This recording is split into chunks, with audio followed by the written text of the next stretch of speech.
Sibling relationships, one of the topics Mike and I get the most questions about. So today we're going to address how to help your ADHD child and their sibling if you're dealing with a lot of sibling conflict at home. Welcome to the ADHD Parenting Podcast with Mike McLeod of Grow Now ADHD and Ryan Wexelblatt of ADHD Dude. Learn about parenting kids with ADHD from a licensed clinical social worker and speech-language pathologist who specializes in ADHD. No fluffy parenting advice, only practical information that will equip you to help your child with ADHD effectively. So one of the things that Ryan and I are always talking about is how the ADHD brain is conflict-seeking, negative attention-seeking. So if you happen to have an ADHD child in the house, along with siblings, maybe one of them has ADHD, maybe all of them do, multiple. One way that they will do negative attention-seeking is to provoke their siblings. So sometimes the parents are busy or not readily available. But if they have siblings, they're not going to have the emotional control that the adults and the parents might have. So it's a lot easier to get that negative reaction from a sibling. So Mike, when I redid my membership site content in Scaffolding Better Behavior, one of the things I did was in the second version, I wanted to add a specific section about this because I was getting so many questions about it. And one of the terms I use, I call it screaming for scaffolding. So if your child with ADHD is provoking their sibling, it's often because at home they are bored and they don't know what to do with themselves. And as you just said, right, that novelty seeking behavior often looks like starting arguments, starting fights, being provocative, whatever it is. So the number one strategy that I teach is you have to redirect your child to finding something to do, and saying, go find something to do is not sufficient. What I teach people is that you give your child two options, and say, these are your two options right now. And we could also make like a menu of things they could do. Like with some kids, I've made like a visual thing. I don't know if you've ever done this, but like the different things they can do at home when they're bored. But the idea is to limit their options, not say, go find something to do. And most importantly, and we'll get into this, is not get involved in every single little conflict. I think one of the things maybe also, Mike, we should probably start with is that it is really normal for kids who do not have ADHD to be resentful of their siblings who do have ADHD, and whether that's because they're, provocative, or they require more of the parent's attention, or their emotional dysregulation, or they're just embarrassing to the sibling. One of the things I sometimes find, Mike, is that some parents, they just kind of want their kids to have this, this great relationship. And I think we just have to be realistic with people and say to them, look, might not happen, anytime in the near future. Hopefully, eventually it will. But when you have a kid with ADHD, it's okay if their sibling has some, resentful feelings towards them or whatever it is. Yeah, and I'm so glad you pointed out this aspect of boredom, because that's really so much of where this comes from. So obviously in school, the ADHD child is most likely busy, has something to do, has a task in front of them. And what we always talk about is the vast majority of ADHD symptoms, ADHD behaviors take place in the home. School is structured, home is unstructured. So chances for boredom are greatly increased in the home, along with the presence of these unconditional love relationships. So the ADHD brain, which is constantly seeking some sort of stimulation, most often negative stimulation, this is why they're so apt to these screen addictions and, getting lost on screens and YouTube and games and things like that, because they constantly need the instant gratification, the instant validation, the stimulation. One of the best ways to do that is through sibling provocation, by provoking the sibling and getting a rise out of them, starting an argument, creating conflict, because that is going to give the ADHD brain a dopamine rush. Negative attention stimulates the brain more than positive attention does. So they are simply seeking negative attention, and the ADHD brain does what works. It's not malicious, trying to hurt somebody else's feelings or, bad character. It's simply doing what works. And what works is, hey, here's my little sister. Here's my older sister. Here's my little brother. If I go break his toy or throw his toy or push him over or call him a certain word, I know I can get him to scream and cry and give me the negative attention that makes my brain feel good. So they're doing what works. So it's really our job as the parents to create those boundaries, create those stipulations, and like Ryan said, keep them busy, keep them apart, and don't always step in and give them more attention that they're so badly seeking. And Mike, to your point, one of the things that I've seen consistently is the families that have the, most severe sibling conflicts or the most frequent, the common denominator between all of them is that the parents try to get involved and Mike with the good intentions, but they try to micromanage a sibling's relationship. Every single little conflict, the parents jump in and respond.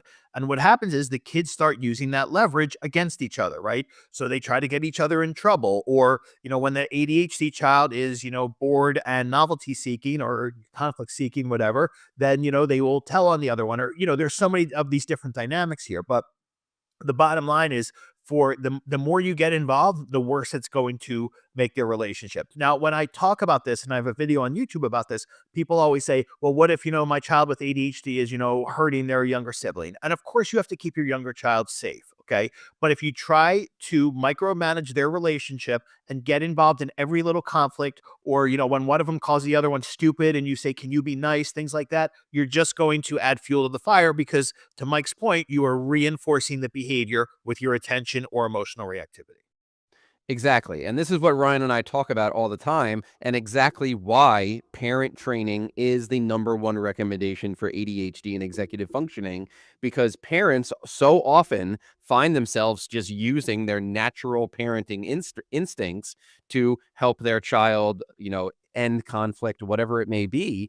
But a lot of those natural parenting instincts just don't work with the ADHD brain, which is why you need parent training to learn how to best parent a child with a neurodiverse ADHD brain. So what parents tend to do is, when there's sibling conflict, is step in and immediately start to berate the ADHD child for creating this conflict. So they'll have the ADHD child and their sibling arguing at each other, fighting each other, attacking each other. The parent will run into the room and instantly start saying, why did you do that? Why would you say that? Why would you break his toy? What were you thinking? Just really start berating the child to figure out why they did that, what happened. And all of the parent's attention goes directly towards, the person who created the conflict, who started it, the perpetrator, the main person. And you have the victim, the other child, just sitting there.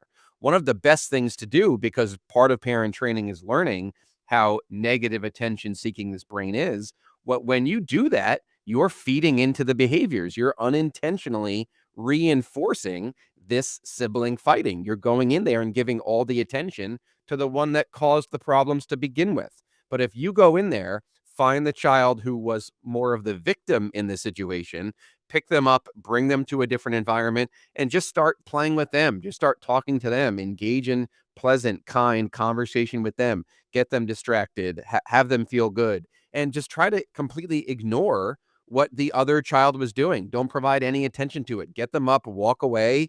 And that's teaching the ADHD child. It's basically unplugging their brain. That's a real analogy I'm starting to use with parents in my parent training sessions. Is we have to learn how to unplug the ADHD brain from all of this negative stimulation that's basically charging it up. Just like an iPhone, you plug it in, you charge it. When you berate the child, when you give them lots of language, lots of attention, you're charging the ADHD brain. You're reinforcing it. But when we ignore, focus on the other child, remove them, we're unplugging their brain from that stimulation. So I think we should acknowledge that, not every child with ADHD can be provocative. And I think it would be helpful to talk to the parents whose, their child might not be provocative of their siblings, but maybe they just, want they would want their kids to have a different relationship.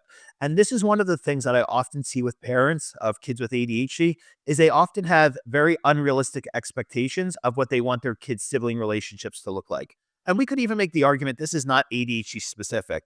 But, for instance, one of the things I will hear parents say is, I want him to be nicer to his sister, or I want her to be nicer to her brother. And you know what? If you have an 8-year-old and a 4-year-old, I'm sorry, they're not going to be best friends, right? They're at two developmental stages. They probably have different interests. So while it's very, that's very nice that you would want your, kids to have a better relationship, we have to respect where kids are at developmentally and understand that, again, taking ADHD out of the picture, that they're not always going to have the relationship that you want them to have, whether that's because their age, developmental level, just different temperaments. Because let's face it, kids in the same family can have very different temperaments and they might not, click with each other. So that's just one thing I want people to keep in mind.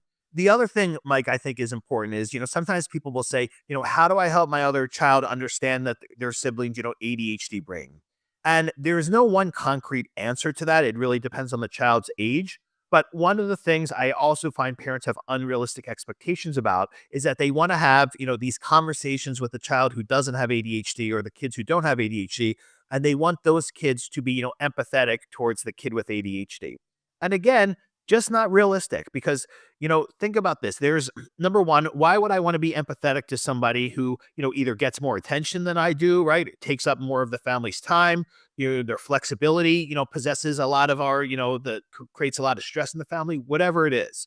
And I just want parents to be realistic about that it's not your younger child or your other children's job to learn how to be empathetic towards your child's, ADHD brain. As much as we would like that, it's just not realistic a lot of the time.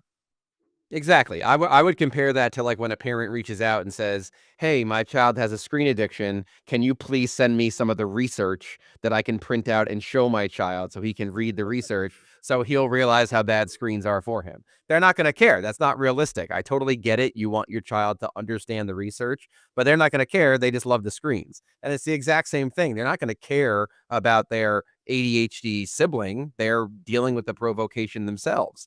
And Ryan made a great point. This really isn't ADHD specific. There's never been a set of siblings in history that didn't have conflict.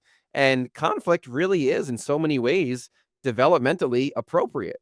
And basic fighting, yelling, screaming, even if it feels like it's constant and it's draining and all of those things, it's not a sign that their relationship is broken. These are siblings. They're arguing, they're fighting, whatever it may be. It doesn't mean that they're never going to be close. It doesn't mean they're not going to have good, fun, shared experiences together and enjoy themselves. All siblings fight, of course, with ADHD and it being a self-regulation deficit disorder, conflict seeking disorder. It's going to be multiplied and it is going to be worse and create more parental burnout. But just like with so much parental strategies, when we find ways to just not involve ourselves, let them figure it out themselves. I've spoken with a lot of parents where they talk about, oh, every time they're in the car together, they fight. And then I coach them up to, hey, pull the car over, don't say a word, and don't start driving again until the fighting stops. And the parent finally builds up the strength to start doing that.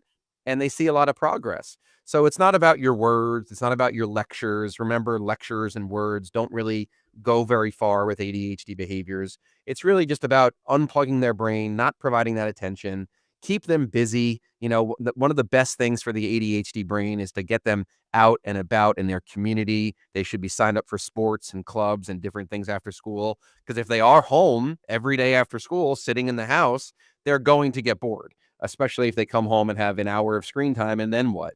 The only thing that's going to stimulate my brain is going to be conflict seeking. So we want to, keep them scheduled, keep them out of the house, keep them playing, send them outside to go do unstructured free play. But the more that we can intervene less and provide less attention to it, and just remind yourself as the parent, parent self-regulation is by far one of the most important things with affective calmness and everything. So parent self-regulation is key if you're a parent with ADHD or not. Just remind yourself, this is typical. All siblings fight. Neurotypical siblings fight. Remind yourself that this is not a reflection of your parenting. If you have a son and a daughter, or son, daughter that hate each other and are yelling and screaming and fighting, that's not a reflection of your parenting. It's not a barometer for your success as a parent. It is typically appropriate. And think about some of you listening to this right now. You might have a sibling who you don't have a particularly close relationship with, and that's not a negative reflection on you or on them. It just might be that you have two different personalities, right? Or you see the world differently, and that's okay. And we need to be okay with understanding that, right? That some of our kids are just not going to connect as well as other ones. Maybe they will when they're older, but we can't predict that. So I think just to be cognizant of that. So I think, Mike, we should finish up with some of our, let's do like top 4 tips for dealing with sibling relationships with kids with ADHD. I just want to mention one last thing I just thought of. I was working with a family one time, and before I met them, it was 2 kids. Younger one had ADHD, and the mom told me that these were 2 brothers. So they were like, what was it, like 8 and 12, I think, at the time. And they were in, they were going to therapy together. like the two brothers. And I was like, what are they doing in therapy? And like, and she was like, well, the therapist is just trying to get them to talk about like, to use like I statements and like talk about the feelings and how, I'm like, it sounds like they're doing like couples therapy. Like, why does an 8 and 12-year-old boy need to be in like therapy together, like two brothers? Like, what is, and I was like, so what is the goal of this? And she's like, well, I just thought it might help them, get along better. I said, I get that. And I appreciate that. I said, is it working? And she said, no, it's not doing anything. I said, okay, well, you answered your own question then. Because that's why she, what she wanted to ask was, is this worth, doing still? So my point is, no, your kids do not need to be in group therapy, like sibling therapy, okay, or family therapy. Again, because this is something that, is just going to happen. But what you do need, if you're struggling with this at home, is you need some parent training to help you understand how to create that scaffolding, right? To put that structure in place, how to respond to behaviors and those things. Okay. So just keep that in mind. And you might need part of that might be you have, family meetings and expectations of how family members should be treated. That's one of my big things I teach families is that there needs to be expectations in place of how we treat family members. So just wanted to finish with that. So, Mike, what would be your top 2 tips for parents of kids with ADHD in terms of dealing with sibling relationships? Sure. So I would say for the first one, there's been many families that I've worked with where the two siblings tend to get at each other and they tend to invade each other's spaces and interrupt the activities that they're doing that bring them lots of joy and peace and calmness after school and on the weekends. So one recommendation is to have, separate play spaces, separate safe spaces for each child. I remember I worked with one family where the daughter loved doing like arts and crafts in the basement, and that was her zone. That was only for her to go in and play. The other sibling did not have access to it and availability to go down there. But the other sibling did have his own availability to do his comics and his drawings and his games and his cars. So allowing them to have their own separate, safe, quiet spaces in the house that are for them and only for them can be really beneficial to ensure that their space is not being invaded and they do have a place to go to self-regulate and enjoy the peace and quiet and things that give them joy. I think that's a great idea. And I think, Mike, just one other thing to mention with that point is, you if you don't have the space in your house for that, well, then maybe you can have, a dedicated space in your house that one of them has certain time there, right? And then the other one has certain time there. Right. So you kind of like, right, you make designated times for them to have that space. And look, that space might need to be with the TV or something. Yeah. And if that's what it is what it is. And that's okay. I think my first tip would be for parents to keep in mind, and particularly these are the ones who say things like, I want him to be nicer to his sister, or, I want her to be nicer to a brother, is to keep in mind that there are no ramifications for treating your sibling poorly or not having a great relationship with your sibling. So, sometimes I'll hear parents say, well, the teachers say, he's so, thoughtful with other kids and, empathetic towards them. And I don't know why he can't be like that towards his sister. And I always explain to parents because there's no social ramifications for not being empathetic around your sister, right? Families who you can be yourself around, and you're not losing anything if you're not. So for kids with ADHD who are socially motivated, right, there's a motivation there to be a certain way with peers that they might not have towards their siblings. And again, that's okay. Now, if they're treating them poorly, then yes, you need to have well, I'm going to save that for the second one, but yeah, basically, if they're treating them poorly, we need to have expectations in place. So that would be my second one is expectations in place of how family members should be treated if that one of them tends to, pick on the other one or bully the other one and so on. And my little second part of that also is if your ADHD child tends to bully or provoke their, younger sibling, you want to teach your younger children assertiveness skills and teach them how to stand up to them. Because one of the things I've always taught kids is, right, how do we deal with a bully? We stand up to them.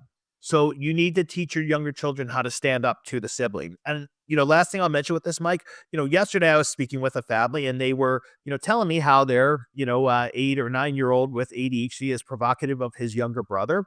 And they said, well, but the younger one is now starting to stand up to him. And they said, so like, let's say, the younger one, like, hits him because he's being provoked. Is that okay? And I said, as far as I'm concerned, yes. Right. Because your older son needs to learn that his younger brother is not going to tolerate this forever. Right. And he needs to understand that he's going to be stood up to. So.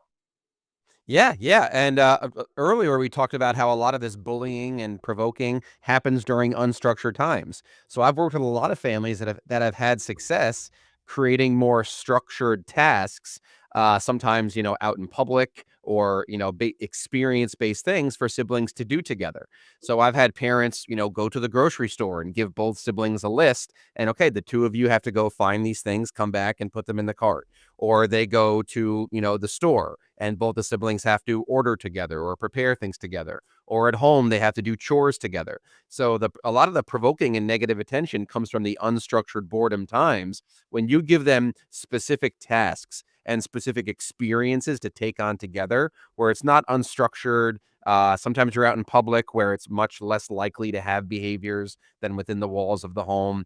And they're experiencing these things together, even though they're not having that informal dialogue of, hey, how was your day? Whatever that parents love to hear that warms their heart. They're working on a mission together. They have a shared goal to work on together. It's a shared experience. And if we really, truly care about their relationship together and them getting along, everything is about shared experiences. All relationships in life develop through shared experiences. So giving them little tasks to run, little errands to run together, that really allow them to work together as a team when they're developmentally ready for it. We've seen a lot of success with that. I think that's great. And I think, Mike, the other thing to add on to that, to your second one there, is that it also helps to build independence, right? When you give just tasks, and it helps give them a sense of purpose. So and I think, Mike, what you're saying is, they don't need to get along perfectly during this, but have that shared experience, right? And giving them a focus together and a sense of purpose. That's a great one, I think. Yeah, and they're able to hold each other accountable, and even they're able to walk to the store and go grab something and come back together. That gives the parents the peace of mind that they're not by themselves; they're together, keeping each other safe. And that's a great way for an older sibling to feel a sense of as a leader, sort of thing. But that's something that, really all parents should be doing, whether it's ADHD, neurotypical, is giving their kids more responsibility and more roles in their community, more of a role in the household, instead of just coming home and being able to do whatever they want every day after school. I think it's a great idea. So we hope this episode was helpful. If you have a question you would like us to answer in a future episode, you can email us at the ADHD Parenting Podcast at gmail.com. What we ask is that in exchange for answering your question, if you could please leave us a nice little review on Apple Podcasts. And when you submit your question to us, make sure to include your child's age, and also if they're on medication, if that has something to do with the question. And please make the question brief so it won't take 3 hours to read when we're doing an episode. And we'll be happy to answer it in a future episode. All right. So we will talk to you soon. Thanks so much for listening, and take care. Thank you. Take care. Thanks for listening. To learn more about Mike's practice, Grow Now ADHD, please visit his website, grownowadhd.com. To learn about the services Ryan provides, please visit adhddude.com. You can find Mike on Instagram at GrowNowADHD and Ryan on the ADHD Dude YouTube channel. We'd love to hear your feedback or questions, so feel free to contact us at the ADHD Parenting Podcast at gmail.com. The ADHD Parenting Podcast and content posted by Grow Now ADHD or ADHD Dude are presented solely for general information and educational purposes. Our goal is to provide valuable insights and knowledge, not to replace professional services. Mike and Ryan cannot provide clinical consultation or free advice through social media or other forms of communication. The information on this podcast is not a substitute for professional advice. If you or your child have any medical or mental health concerns, please consult your healthcare professionals.